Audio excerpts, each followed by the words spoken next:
Hello guys, welcome to online English.kz. Сәлем достар, online English.kz'ге қош келдіңіздер. My name is Bota and I'm going to be your teacher today.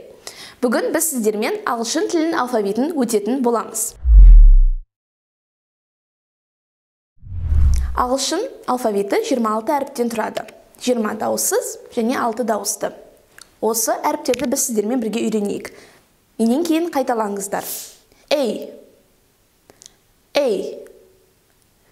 B, B, C, C, D, D, E, E, F, F, G, G, H, H,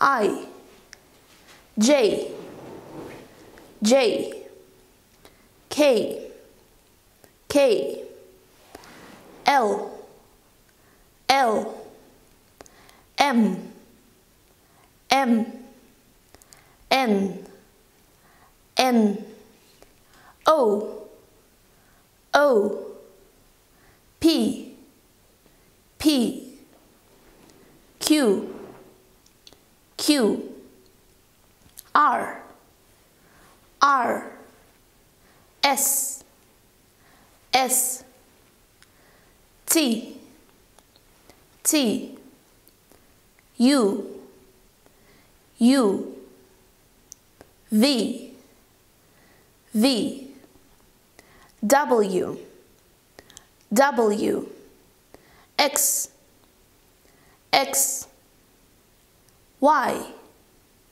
Y, Z, Z. Ағылшын тілінде әріптердің дыбысталуы өте маңызды рөл атқарады. Келесі әріптер алфавитті үйренгенде шатастыруларыңыз мүмкін. Олар A және I. A, I. Келесі әріп қиындық тудыруыңыз мүмкін, өйткені ол қазақ тілінде біз оны E деп атасақ, ағылшын тілінде ол I болады. E. Келесі әріптер олар G және J. J. Достар, алфавитті оңай жаттау үшін біз берген өлеңді тыңдап, қайталасаңыз болады. Дауысты дыбыстардың әр кезекте қалай оқу керек екенін білгіңіз келсе, сіздерге қосымша ретінде берілген презентация мен аудионы жүктеп алыңыздар. So, this is the end of our lesson. Hope you enjoyed it. Осымен біздің бірінші сабағымыз аяқталды. Әліпби мен дыбыстардың қалай дұрыс айтылу керек екеніне тоқталып өттік. Келесі сабағымызда сандарды өтетін боламыз. Келесі кездескенше. See you guys.